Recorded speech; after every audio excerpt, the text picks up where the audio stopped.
Muito bom dia, sejam bem-vindos a mais um webinar realizado pela MegaWork, trazendo um tema tão relevante que gera tantas dúvidas, que é a reforma tributária e os desafios para empresas que utilizam ou que querem utilizar o SAP.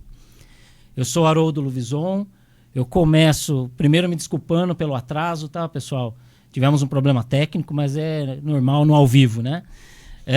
Agradeço todos os que se inscreveram, clientes, parceiros, profissionais que se interessam pelo tema.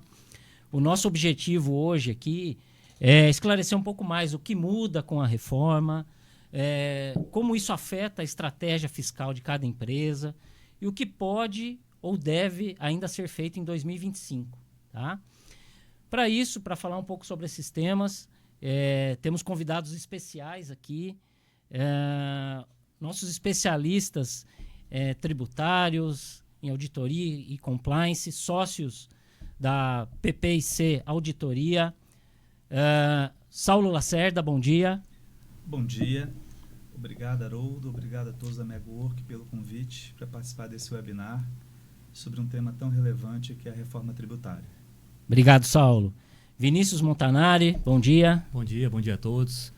Obrigado pelo convite, é um prazer estar aqui com vocês. Espero poder contribuir um pouco em relação ao tema. Obrigado, pessoal. Obrigado, Vinícius.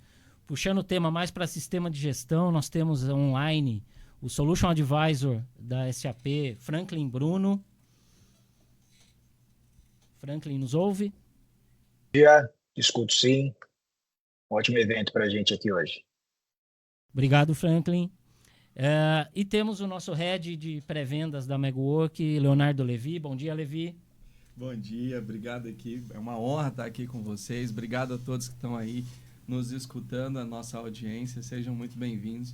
Eu sei que é um tema que está tirando o sono de muita gente e a gente vem aqui para debater um pouquinho sobre ele e procurar esclarecer algumas coisas, né? Legal, isso mesmo, Levi.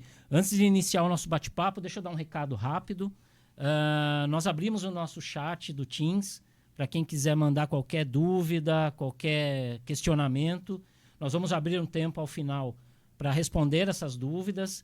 Caso não haja tempo para responder todas, o nosso time da MegaWork vai entrar em contato com cada um de vocês e dar essa devolutiva, tá bom, pessoal? Bom, vamos lá. Saulo, Vinícius, nós da MegaWork, a gente diariamente conversa com clientes que trazem muitas dúvidas, muitos questionamentos sobre a reforma tributária. Eu queria que vocês iniciassem dando um panorama geral sobre a reforma. Perfeito, Haroldo. Nesses últimos anos, nós acompanhamos bem de perto uma crescente pressão da sociedade sobre um sistema tributário mais simples, transparente e eficiente.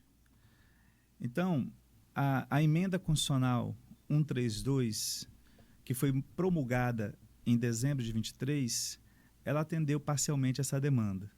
É claro que ela tem algumas críticas, né? Mas ela, de fato, ela traz uma promessa de simplificação. Claro que temos um desafio relevante nos próximos anos, nesse momento de transição, mas depois ela tem, de fato, um potencial de simplificar o nosso sistema tributário. Essa emenda 132, ela inaugura, ela tem um marco onde ela inaugura uma nova era no sistema de tributação sobre o consumo no Brasil.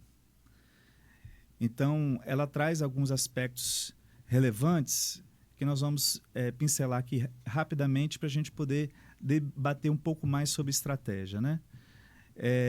Primeiro ponto é que ela faz a extinção dos tributos sobre o consumo, né? PIS, COFINS, ICMS, ISS. O IPI tem um capítulo à parte, que ele inicialmente seria extinto, mas ele permanece em algumas condições.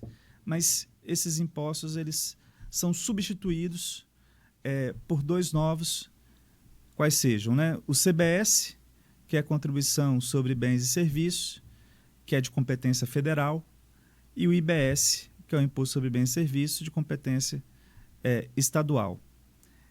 Ele tem toda uma lógica do IVA, né? O que é o IVA? É o Imposto sobre Valor Agregado.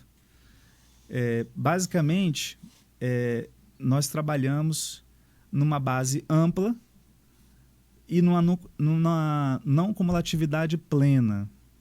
Então, o que acontece é que todas as cadeias elas vão gerando crédito para as cadeias seguintes, de forma que o que é efetivo é o valor agregado sobre o preço praticado nas cadeias subsequentes. Esse ponto de vista é bem interessante porque ela realmente traz um processo de simplificação, onde o imposto ele é adicionado ao preço, diferente do que é praticado até então. Ela traz também uma transição que ela dá condição, né, a todos os stakeholders envolvidos de se organizar, de se preparar e planejar para essa mudança, né? Então, a partir de 2026, nós temos, de forma introdutória, a aplicação da CBS e do IBS, onde nós vamos ter 0,9% de CBS, 0,1% de IBS nesse novo cálculo.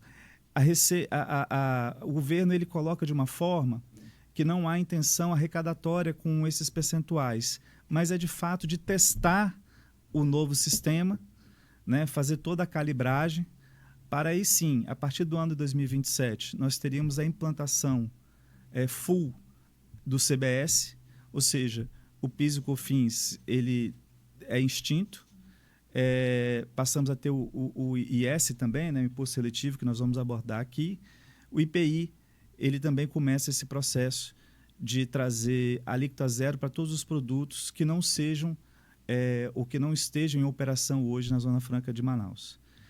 Então, só aí a gente vê uma mudança profunda que provoca em todos os empresários essa necessidade de revisitar todo o seu planejamento tributário, revisitar todas as suas operações, começar a fazer contas e entender a aplicação dessas mudanças. Por último, a gente destaca que essa emenda constitucional ela traz um princípio também, que é a cobrança do imposto no destino do consumo daquela mercadoria. Então, isso elimina o que a gente chama hoje de guerra fiscal, né, que perdurou por muitas décadas, que hoje é um pouco menos, mas ainda existe. Então, ela tem esse propósito também de trazer uma neutralidade fiscal a partir do momento que o imposto passa a ser devido no estado de destino. Então, isso tem uma lógica também que muda completamente a regra do jogo atual. E aí depois a gente vem com a Lei Complementar 214 de 2025, que já vem trazendo alguns pontos relevantes, traz alguns mecanismos interessantes, que o Vinícius quer trazer para a gente alguns pontos relevantes. Vamos lá.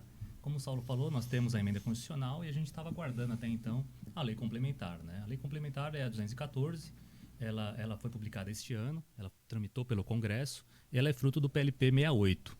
Essa lei complementar já tem mais de 500 artigos, então a gente está debruçado nessa lei complementar para poder entender todos os comandos que a gente tem ali na nova legislação. Depois da lei complementar, a expectativa é que venha ainda as regulamentações. Então, nós vamos ter regulamento de IBS, nós vamos ter regulamento de CBS, e a gente está aguardando toda essa matéria, toda essa regulamentação que ainda não existe. A gente está aguardando também tramitar o PLP 108, que vai tratar do comitê gestor, que vai tratar da transição do ICMS. Tudo isso aí também não foi aprovado pelo Congresso até agora. Então, o que nós temos na mesa é a lei complementar 214, que a gente está estudando. E ela traz conceitos ali que são bem importantes, que chamam a atenção e que muda ali todo o conceito em matéria tributária. Acho que o primeiro deles, acho que todo mundo sabe, que nós temos como uma tributação muito mais ampla do que antigamente. Então, antes a gente tinha tributação de ICMS sobre circulação de mercadorias, do ISS sobre prestação de serviço. Agora não, agora a lei fala que a gente tem a incidência sobre bens materiais, imateriais, direitos e um caráter residual para serviço. Ou seja, qual que é o objetivo? O objetivo é tributar tudo mesmo por IBS e CBS. Então, a gente vai ter operações como locação que vão ser tributadas, a gente vai ter operações imobiliárias que vão ser tributadas. Então, o setor imobiliário, por exemplo, locação, vai ter que estar preocupado agora em emitir nota fiscal. E antes não era uma preocupação desse setor. Eles vão estar sujeitos a esses tributos também. Então, é uma base muito mais ampla. Do ponto de vista de simplificação, acho que atende, porque antes a gente ficava discutindo, será que essa operação está sujeita ao ICMS? Será que essa operação está sujeita ao ISS? Um software, por exemplo, está sujeito ao ICMS ou ISS? Agora não tem mais essa discussão, porque todas as operações vão estar sujeitas ao IBS e à CBS. Então isso ajuda e simplifica muito, só que traz uma base muito mais ampla de incidência tributária. Em relação aos créditos, também bem importante, a gente tem a não cumulatividade plena. Está na Constituição isso agora, então tudo passa a dar direito a crédito. Então, por exemplo, uma empresa que tem gastos com propaganda, com publicidade, por exemplo, isso não dava direito a crédito, agora passa a dar direito a crédito de IBS e CBS. Empresas ou contratos de consultoria, não dava direito a crédito, agora passa a dar direito. Então, com essa não cumulatividade plena, todo mundo vai ter que revisitar gastos, custos, para poder identificar ali se vai ter ou não alguma possibilidade de capturar novos créditos que não eram capturados. Lógico que a gente tem algumas exceções na lei que fala que gastos de uso e consumo pessoal não dão direito a crédito. Então, por exemplo, está previsto lá que bebida alcoólica não dá direito a crédito, obra de arte não dá direito a crédito. Mas isso já era esperado, é uma lista bem curta. E lógico, se a empresa tiver gastos ali vinculados com os sócios, então se ela pagar ali alguma escola de algum acionista, algum imóvel e passar isso, tem esse gasto e repassa isso de forma não onerosa para algum acionista, é lógico que isso também não vai dar direito a crédito. A não cumulatividade é importante, pessoal. Tem que revisitar contratos, tem que revisitar seus fornecedores e tem que verificar como isso vai ser impactado no seu custo a partir de agora. Então, pode ser que a empresa tenha novos créditos, isso vai reduzir a sua carga tributária, mas pode ser que os fornecedores também vão querer repassar isso no preço. Então, a gente vai ter que ter uma análise de contrato para ver até que ponto isso repassa no preço e até que ponto isso repassa no meu custo. Base de cálculo, como o Saulo falou, os tributos agora são calculados por fora. Acabou aquela discussão toda de tributo por dentro, PiscoFins na base de PiscoFins, ICMS na base de PiscoFins, acabou toda essa discussão. Felizmente, agora tributo é calculado por fora, no modelo de IVA. Com isso, mudou a forma de precificar. Então, todos os contratos que estão em vigor precisam ser revisitados. Toda a formação de preço que a empresa teve precisa ser revisitada. A forma de precificar mudou. E isso vale, inclusive, para contratos que já estão vigentes. Então, uma atenção que eu tenho com vocês é: vamos revisitar contratos, vamos sentar na mesa, já vamos começar a prever agora os novos negócios que nós temos, principalmente de longo prazo. Como o Saulo falou, temos também o imposto devido no domicílio. Então, agora não é mais no destinatário, não mais no domicílio de origem. Então, o imposto é sempre devido no destino. Com isso, pessoal, acabou o benefício fiscal, acabou a guerra fiscal, porque mais ninguém vai ter benefício fiscal. Então, não tem mais benefício fiscal para importador, não tem mais TTD em Santa Catarina, não tem mais Invest, não tem mais Compete. Então, todos esses benefícios vão acabar. Então, toda aquela questão que nós temos de vou abrir uma empresa num determinado estado porque lá vai me dar um benefício, essa lógica acabou. O que vai mandar agora é a questão logística e não mais a lógica tributária. Então, até planejamentos que são mais complexos do ponto de vista onde eu vou instalar minha empresa, onde eu vou instalar meu CD, onde eu vou importar, tudo isso precisa ser revisto também com a reforma tributária. E essa lei complementar, de uma forma geral, ela traz todas as partes de exceções. Ela traz quando eu tenho redução alíquota zero, quando eu tenho redução em 30%, quando eu tenho redução em 60%, traz anexos. Então, ela é bem extensa em relação a isso. Temos tratamento diferenciado para o setor imobiliário, temos tratamento diferenciado para a Zona Franca de Manaus, para combustíveis. Então, enfim, é uma lei complementar bem extensa, a gente está debruçado nela e todo mundo está aí com o desafio de entender e como poder revisitar planejamento tributário. Muito legal, muito bom. Quantos artigos você falou que... Mais de 500 artigos. Mais de 500 artigos. Então, a ideia é que ela continua ainda cheia de regras, mas com menos exceções. É o lance... O pessoal está falando muito do princípio da universalidade, de valer para todos. É verdade. Isso acho que atendeu a simplificação. Por quê? Por mais que eu fale, tem uma lei complementar com mais de 500 artigos, o pessoal vai falar, poxa, mas eu vou ter que estudar tudo isso. Mas espera aí, pessoal. Hoje a gente tem que estudar 27 regulamentos de ICMS, mais de 5 mil regulamentos de ISS, toda a legislação de PIS e COFINS. Em cada estado, você pode ter centenas ou milhares de alíquotas, redução da base de cálculo, diferimento, suspensão. Isso para cada estado. Eu tenho que ver como funciona remessa para conserto, remessa para demonstração, amostra grátis, brindes, isso para cada estado. Eu não tenho mais que fazer isso. Então, agora eu tenho uma única lei complementar que trata de IBS e CBS. Está previsto na Constituição que esses dois tributos têm que caminhar juntos e de mão dadas. Então, não pode ter nenhuma diferenciação entre um tributo e outro. Então, por mais que a gente fale, são dois tributos, mas são dois tributos idênticos. Eles são dois tributos por uma questão de arrecadação, para a parte da arrecadação e para a União e a outra parte, estados e municípios. Fora isso, toda a apuração é idêntica. Então agora a gente tem que se debruçar numa única legislação que vale para todo o território nacional. Então por isso a gente passa a ter uma harmonização e uma universalidade de entendimento em matéria tributária. Legal. Deixa eu fazer uma pergunta aqui, Levi.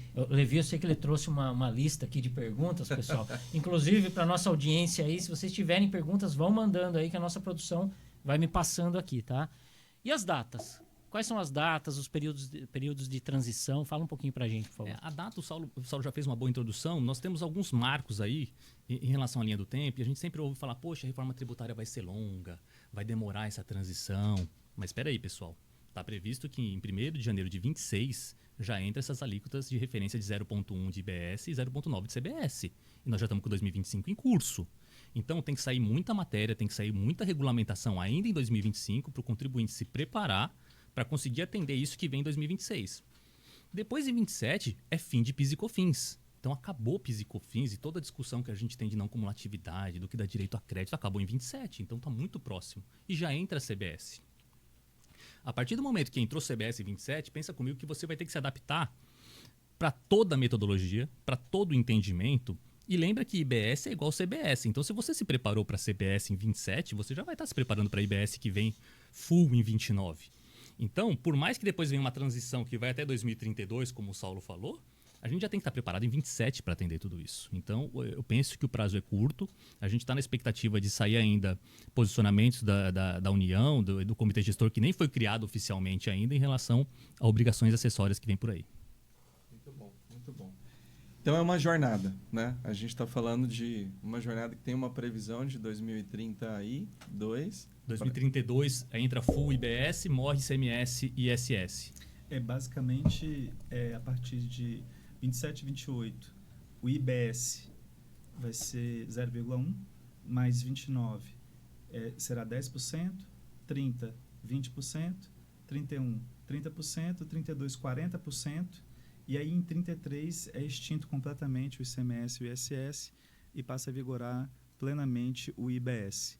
Então, nesse período, principalmente de 29 a 32, nós estaremos apurando nos dois regimes, o atual e o novo. Mas como o Vinícius bem colocou, que é importante ter isso bem vivo, né, no planejamento de todo mundo. As pessoas estão achando que vão começar já em 29, vão começar só em 29, não, né? Porque a partir de 27 já é plenamente o CBS e a base do CBS é a mesma do IBS. Então, a realidade é que em 2027 nós teremos o CBS plenamente em vigor. Interessante. Agora, pessoal, fala o que é essa questão de apuração assistida que vem junto com todo esse termo. Qual que é o impacto disso nas obrigações acessórias que a gente tem hoje e que são entregues? Como que funciona isso? Muito bom. Isso tem gerado bastante discussão, bastante barulho, mas para não criar tanta expectativa, a gente está falando de um artigo dentro da lei complementar, tá? Então isso não está plenamente regulamentado, mas veio ali uma possibilidade de uma apuração assistida, que a gente já está dando o apelido de apuração pré-preenchida.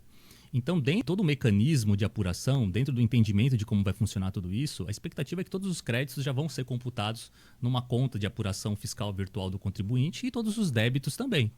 De tal forma que, da forma que está previsto, vai ter uma apuração assistida, pré-preparada, e o contribuinte vai, a cada mês, olhar para aquela apuração e confirmar se ele concorda ou não com aquele número. A partir do momento que ele confirma, ele passa a ser responsável por aquele número e não mais o governo. E ele é obrigado a confirmar. Então, é uma apuração pré-preenchida, penso que vai simplificar a vida do contribuinte, mas que precisa de fato ser conferido. E está previsto também que, mesmo assim, o fisco tem 5 anos para poder fiscalizar. Então, não é porque ele pré-preparou que ele não vai mais fiscalizar o contribuinte.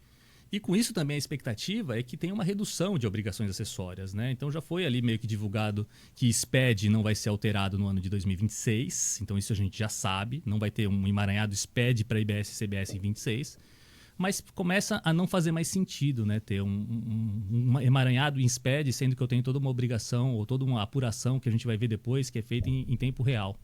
Então penso que isso vai ser uma grande evolução e simplificação em matéria tributária também.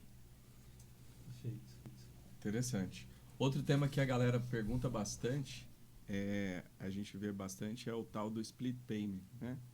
Como é que é isso? O que significa? Como que isso desonera, por exemplo, as empresas em relação a fazer investimentos e tal? Isso vai ser uma revolução completa. O Brasil tende a ser inovador. Alguns países já tentaram implementar e não tiveram sucesso, mas veio já o texto, de fato, na lei complementar, já tem ali os principais comandos de como isso vai funcionar. Então, de uma forma geral, pensa que nós vamos ter, de fato, uma apuração, um sistema do governo apurando débitos e créditos em tempo real. Nós vamos ter uma instituição financeira. Então, a partir do momento que o fornecedor, ele realizar uma determinada venda, que ele fizer uma emissão de nota fiscal, por exemplo, essa informação o fornecedor vai ter que prestar tanto para esse sistema do governo quanto para o banco. O sistema do governo ele vai analisar em tempo real débitos e créditos e a sua apuração de IBS e CBS. Em tempo real, esse sistema vai avisar a instituição financeira e vai falar se o contribuinte já pagou o imposto ou se ele não pagou o imposto. Com base nessa informação, se a informação for o tributo já foi pago pelo fornecedor, o fornecedor vai receber financeiramente a fatura cheia daquilo que ele vendeu. Se a informação do governo for ele ainda não pagou o tributo, a instituição financeira vai receber essa informação e vai fazer o split. O que é o split? Vai segregar, vai entregar para o fornecedor somente o valor da operação, vai segregar o valor do tributo e vai entregar este tributo para o governo como uma antecipação de pagamento. Imagina isso tudo acontecendo em tempo real. Então, o governo precisa, a cada momento, ter essa apuração para poder avisar a instituição financeira se faz ou não uma espécie de retenção desse tributo e se entrega esse tributo para o fornecedor ou se ele entrega esse tributo para o governo. Mas surgem várias discussões. Porque, por exemplo, eu posso ter uma venda parcelada, então pode ser que o tributo seja pago de acordo com a nota fiscal ou o tributo pode ser pago de acordo com o boleto, o pagamento, aquilo que acontecer primeiro. Então, o pagamento de tributo vai depender do que acontecer primeiro.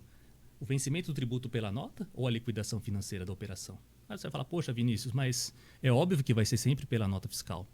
Nem sempre, porque está previsto também nessa nova legislação que IBS e CBS incidem sobre antecipações financeiras. Se eu te adiantar, se eu fizer um adiantamento financeiro para você antes de emitir nota fiscal, o que a gente chamava de antecipação, venda para entrega futura, tudo isso passa a ser tributado. Então pensa que agora também o governo vai ter que criar algum mecanismo para conseguir viabilizar a arrecadação tributária baseado em boletos. Então, baseado em transações financeiras. Imagina a velocidade que nós temos hoje com o Pix, isso tendo que acontecer em tempo real para saber se realmente faz o split payment ou não. Então, está previsto que vai abranger todos os contribuintes. Então, a pessoa fala, vai ser só o B2C que vai entrar em vigor isso. Está previsto que vale para o B2C e para o B2B. Então, está previsto que isso vai valer então para todo mundo, com um combate forte à sonegação, mas que demanda de muita tecnologia. Então, eu acho que esse é um ponto crucial. Até que ponto, e a gente está discutindo muito, até que ponto a gente vai ter isso valendo de verdade. A promessa do governo já é assim, olha, não colocou um prazo para isso e já colocou que isso vai acontecer em ondas. Então, não vai valer de cara para todo mundo. Vai começar com algum setor específico, por exemplo, o setor de varejo, o e-commerce, para depois isso gradativamente sendo implementado. Esse tema realmente é muito interessante, né? E depende muito de tecnologia. E ele, na verdade, só é possível ser executado exatamente porque o Brasil está na vanguarda de toda a tecnologia que envolve, por exemplo, nota fiscal eletrônica, que envolve obrigações acessórias, mas que também está relacionado ao atual arranjo de pagamento, meios de pagamento, né? Então, as instituições financeiras elas vão cumprir uma função que antes, né, não cabia a elas, mas que agora elas vão ter exatamente essa função, né? Isso já foi, como o Vinícius bem colocou, tentado aplicar em outros países, mas nunca conseguiu plenamente, exatamente porque não tem um conjunto de variáveis que a gente mencionou aqui tão maduro para que isso pudesse, né, realmente ser executado. Só trazendo um detalhe, né, assim, né, que envolve, por exemplo, questões relacionadas à adaptação de sistema, que envolve revisitar os processos do sistema, né? Então, por exemplo, nós temos os principais meios de pagamento hoje, é o Pix, que é um sucesso internacional do Brasil, inclusive, né? Mas temos o TED, nós temos o boleto bancário. Então, quando se emitir uma nota fiscal, por que essa apuração pré-assistida ela é possível, né? Porque o governo vai ter conhecimento dessa nota fiscal eletrônica que foi emitida. Nessa nota fiscal, será criada uma chave eletrônica que irá vincular essa nota fiscal e haverá uma plataforma onde o governo, a instituição financeira e o contribuinte vão estar alimentando através dessa nota fiscal com essa chave eletrônica, e aí ela vai conhecer os números. Então, numa possibilidade de uma emissão de nota fiscal que já tem ali uma obrigação tributária, né? O fato gerador do CBS e IBS já ocorreu, é devido àquele imposto e o governo, então, já tem um conhecimento. Então, vamos pensar num exemplo de um boleto bancário, né? No momento da liquidação, né, a instituição financeira, o meio de pagamento, ela conhecendo esses dados, ela vai verificar se o imposto já foi pago ou não. Caso não seja, ela então faz o split, ou seja, faz a retenção, recolhe parte para o governo e parte ela liquida na conta do contribuinte. Isso é uma revolução, né? Praticamente o contribuinte não tem mais como ficar inadimplente. Em relação ao IBS e ao CBS, as possibilidades assim do contribuinte ficar inadimplente com o governo são drasticamente reduzidas. Mas e o pagamento, por exemplo, em dinheiro, né? Que alguns até brincam assim, não, vai voltar, todo mundo vai querer só pagar em dinheiro, né? Mas, na verdade, existe já a previsão legal, que é o item 5, inclusive, do artigo, que pode ser feito o split, onde o adquirente é obrigado a fazer esse pagamento complementar. Então, o governo ele cercou de todos os lados, de modo que realmente o split payment ele fique plenamente em vigor. A gente ainda não sabe exatamente quando, mas a tendência é que ela seja de fato implementada em todas as operações. Legal. O tema é muito amplo mesmo. Você falou um pouco aí sobre já impactos, né? Impactos no sistema de gestão. Antes de passar para o Franklin falar um pouco também, tem uma pergunta aqui, deixa eu compartilhar aqui com vocês.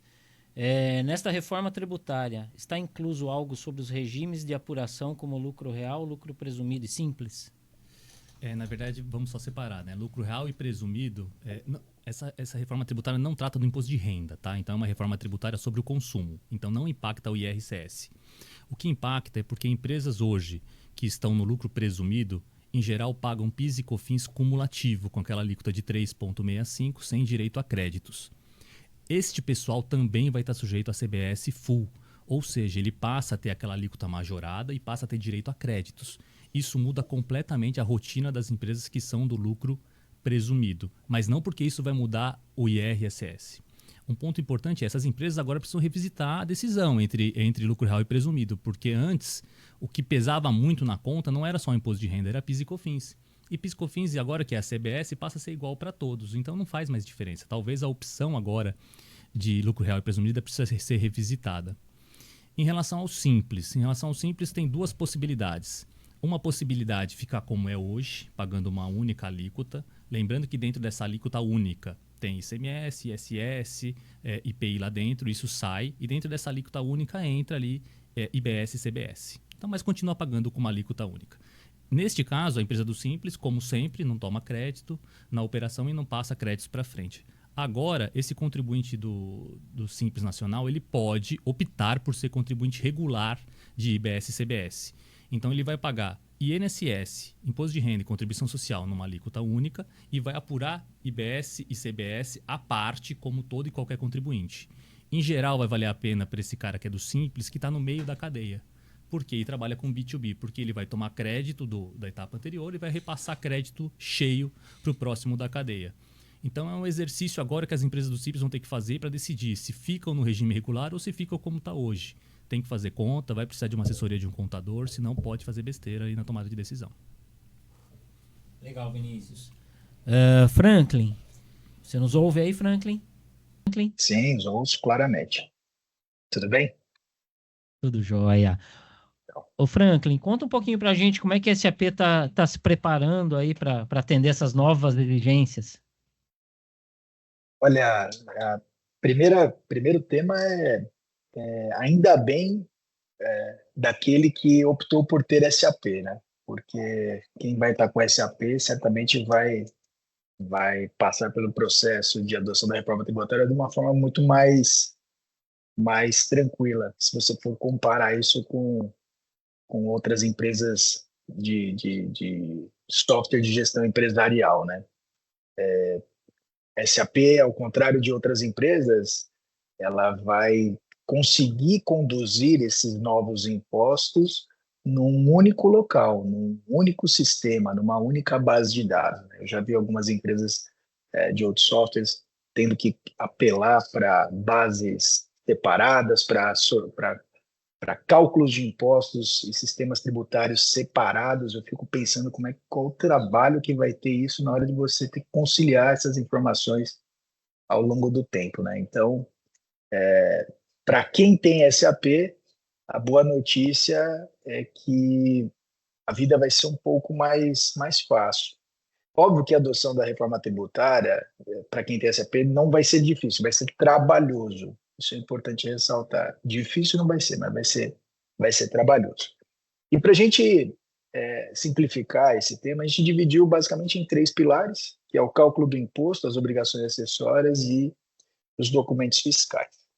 A questão do cálculo do imposto, assim, a SAP está presente em mais de 190 países, e aí a gente percebeu que esse modelo tributário que está sendo colocado aqui no Brasil, ele é muito parecido com o modelo francês e canadense, né?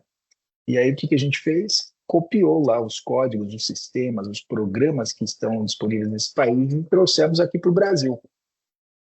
Por isso que a SAP conseguiu entregar muita coisa da reforma tributária num tempo tão rápido, né? Então, repara, o presidente Lula assinou a lei no dia 16 de janeiro à noite, dia 17 pela manhã, a SAP já estava entregando as primeiras notas para você ajustar o sistema, né?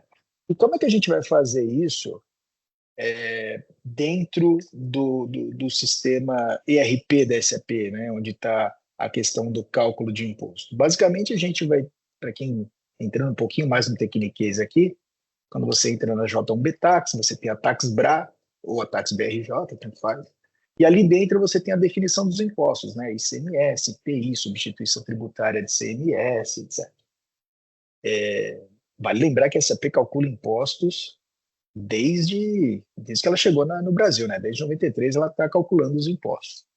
E ali dentro dessa configuração dos impostos, ali na Tax BRA ou Tax BRJ, você vai, uma vez que você aplique as notas, né, você vai aparecer ali para você definir as alíquotas de IBS, CBS, as contas contábeis, o imposto seletivo, as contas contábeis que ali estarão destinadas a cada um desses impostos. Ou seja, a convivência com o sistema tributário atual vai ser plena, vai ser ampla, né?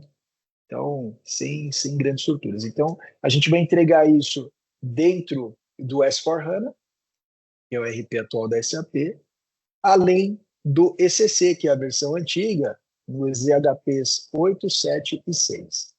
É evidente que a SAP recomenda que as empresas estejam no S4 até dia 31 de 12 de 2025, uma vez que a reforma tributária entra em vigor dia 1º de janeiro de 26. Né? Puxa, Franklin, mas por N razões isso não vai ser possível aqui na minha empresa. O que eu faço? Então, olha, garanta que você esteja no ECC, no EHP 8 desejável, 7 ou 6. Mas a recomendação da SAP, de fato, é que você esteja no S/4HANA. Dessa maneira, a gente resolve, né, o tema do cálculo de imposto.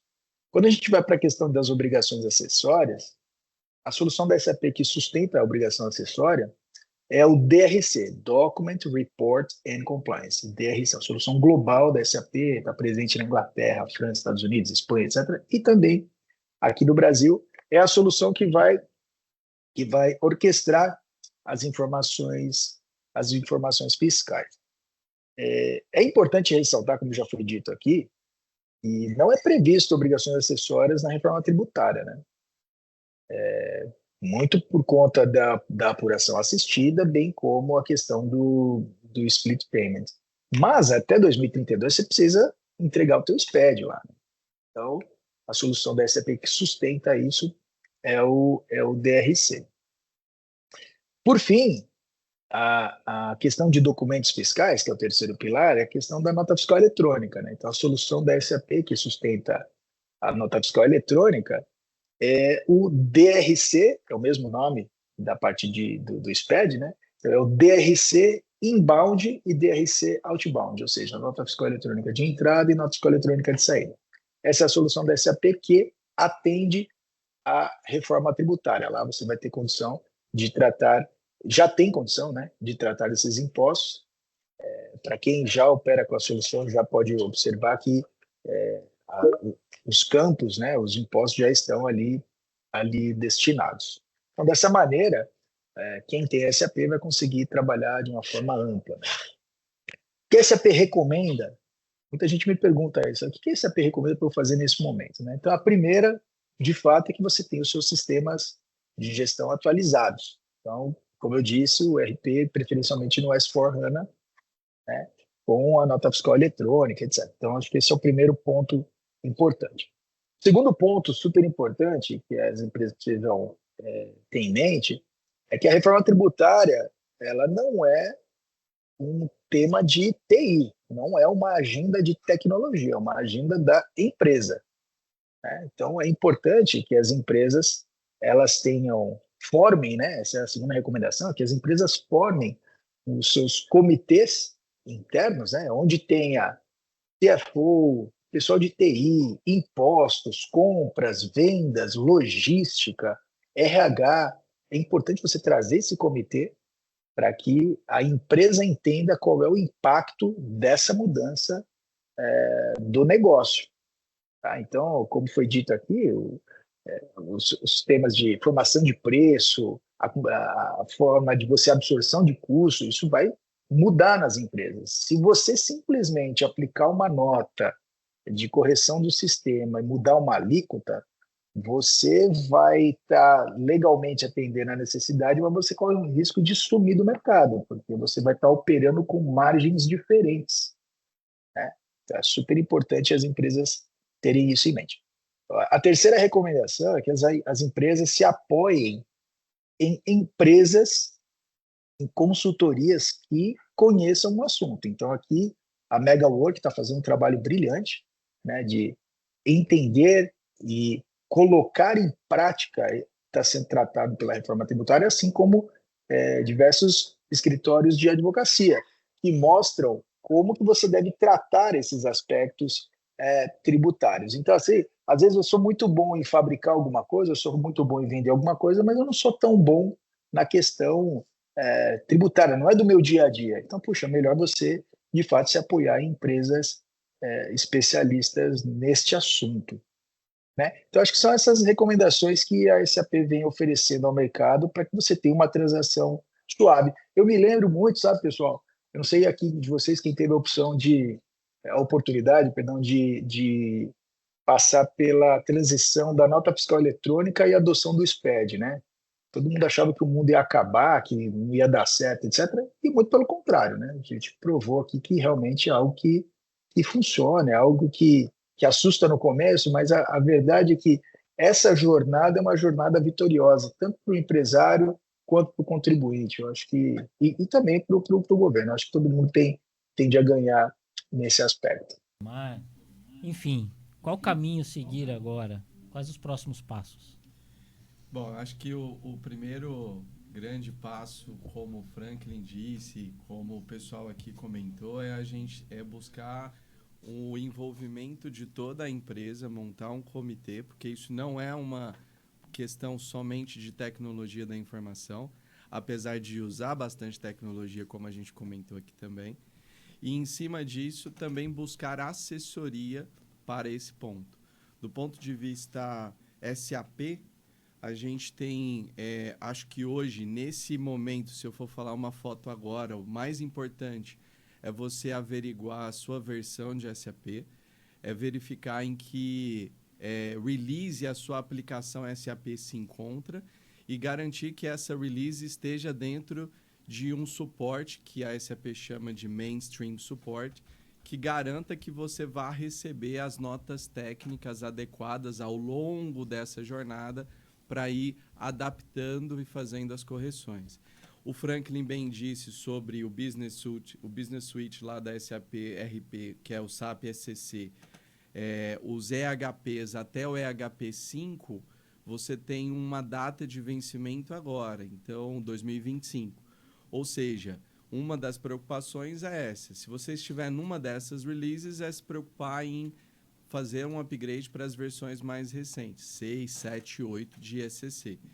A gente esbarra em outros temas relacionados a SAP, que são o próprio fim de suporte do SAP SCC para que o S/4HANA dê continuidade nisso. Então, entra aí um tema sobre migração.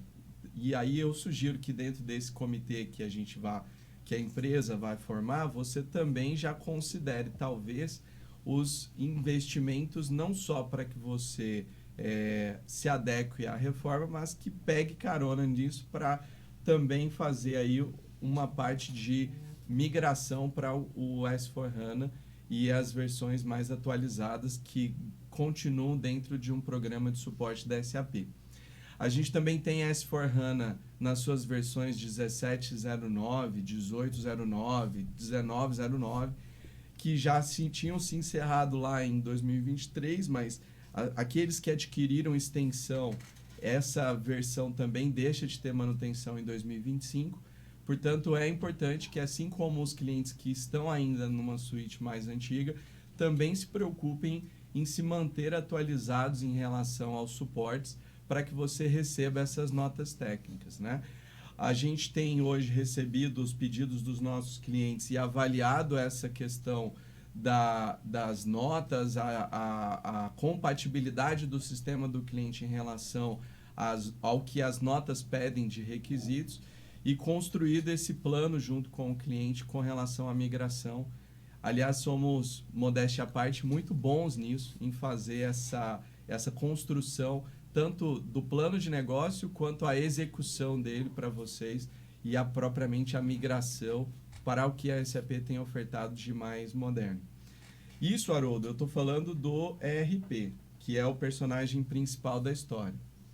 A gente tem outros sistemas ao redor que fazem parte do ecossistema e que também vão ser afetados. Eu acho que vale aqui dar como exemplo, a gente está vendo aí que o SPED pode ter realmente uma mudança drástica. Uhum. Então, as soluções que entregam obrigação acessória provavelmente vão ter uma alteração com essa questão do acompanhamento, da apuração assistida.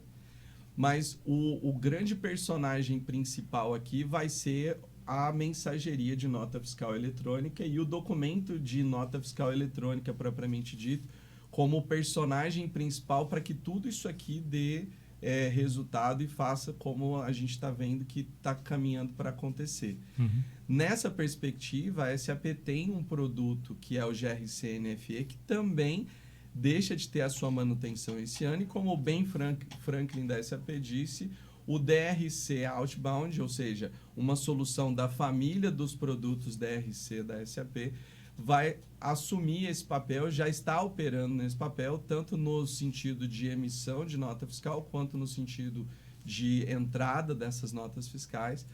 Acho que vale também muito a pena esse tal comitê que nós estamos sugerindo aqui, levar em consideração esses pontos, assim como outros sistemas que a SAP tem migrado como soluções de serviço dentro da sua plataforma tecnológica, que é o BTP, como o Integration Suite, por exemplo. Então, a gente tem aqui na MegaWork bastante expertise em ambos os sistemas, somos precursores em migração de clientes para esses sistemas, portanto, temos bastante know-how para apoiá-los, junto com todos os nossos parceiros fiscais tributários, naquilo que você pode fazer e conversar conosco em relação a isso. Acho que, de uma forma simplificada, talvez sejam esses os pontos a serem abordados.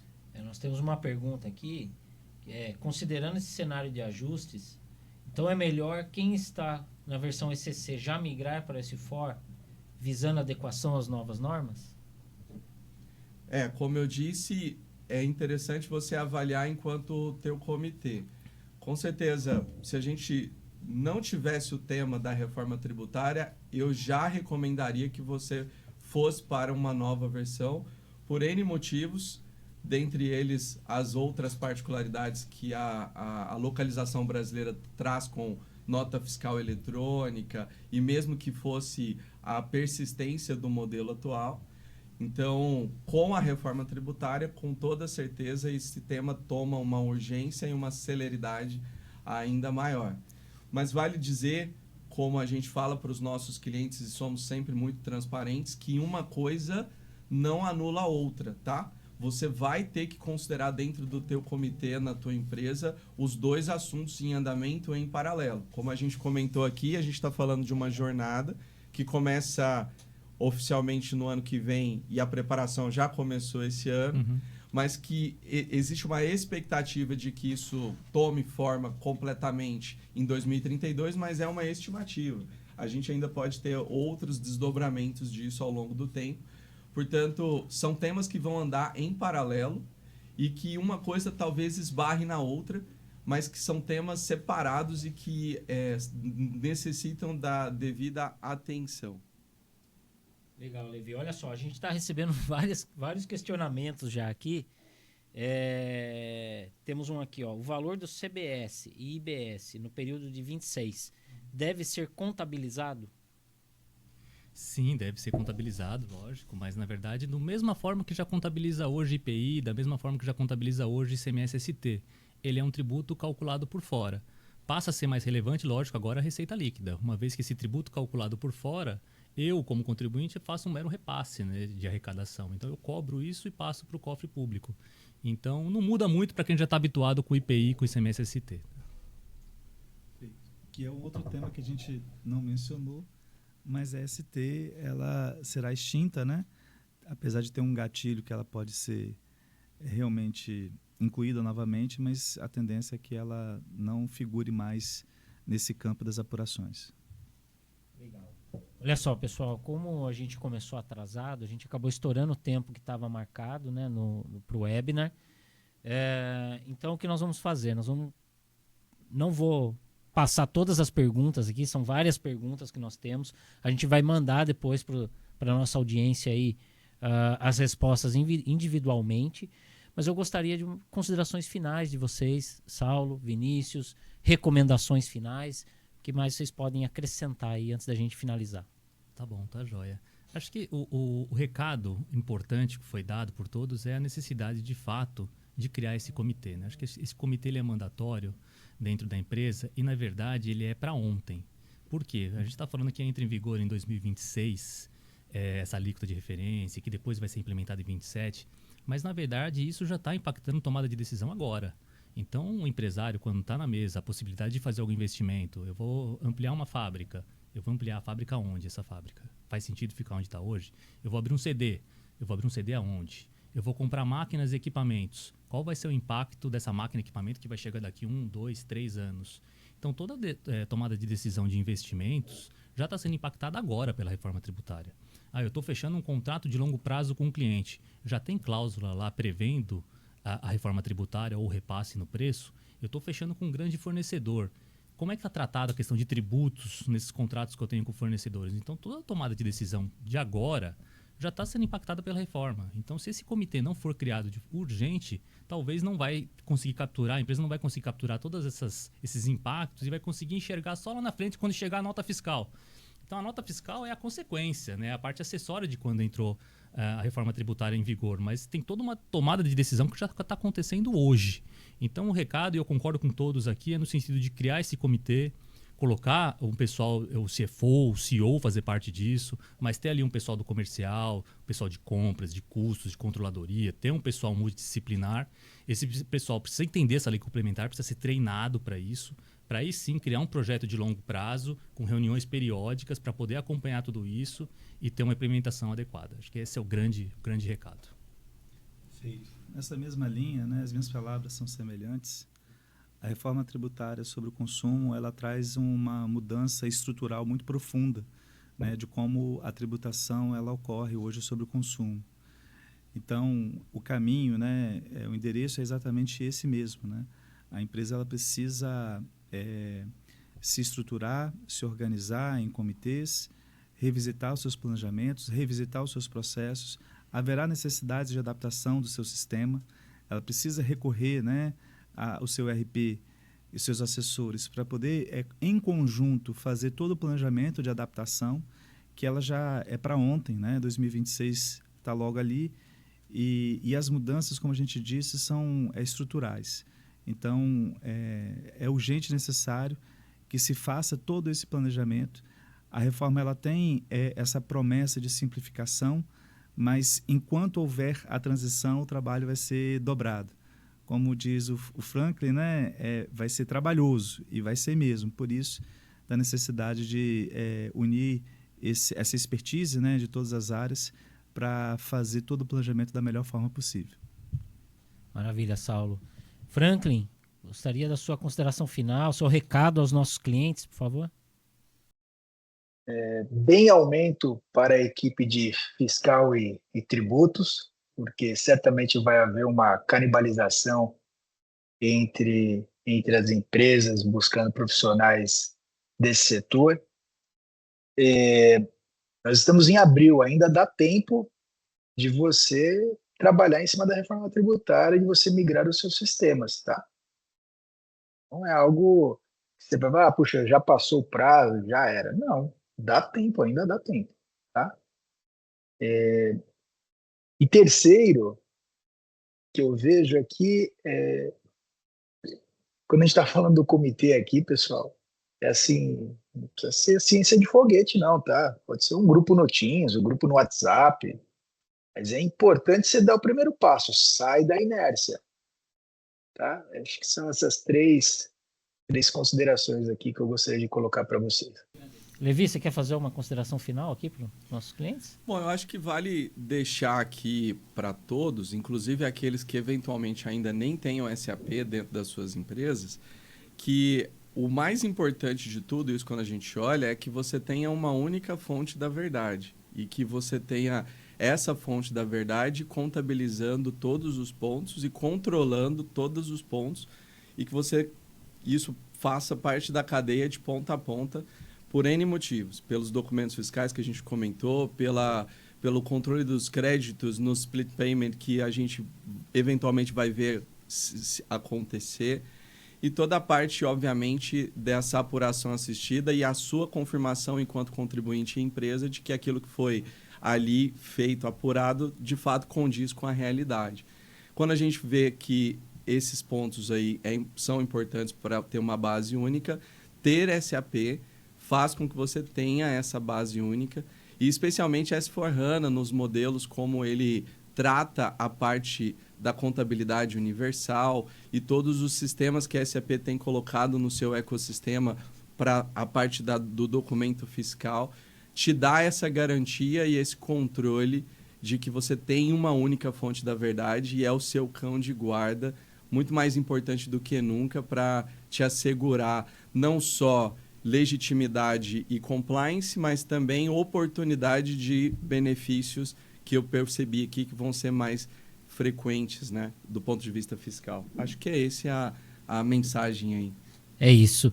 Saulo, Vinícius, quem quiser uma consultoria mais personalizada, quiser procurar vocês, só procurar pelas redes sociais de vocês, é isso? Exatamente. Instagram, LinkedIn, PPIC, auditoria, correto? PPIC Auditoria, estamos em todas as mídias, redes sociais, então acho que vai ser vinculado em algum momento o nosso endereço. Por favor, conte conosco para, inclusive, ajudar a estruturar esse projeto, desde o diagnóstico, desde a criação do comitê.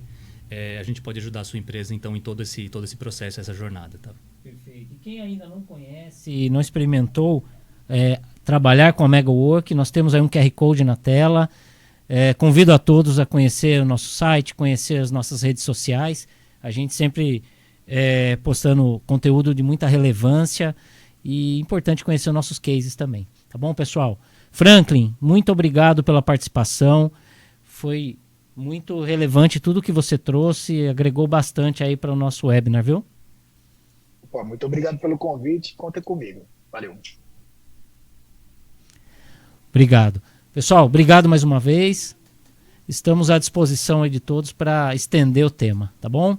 Um bom dia a todos.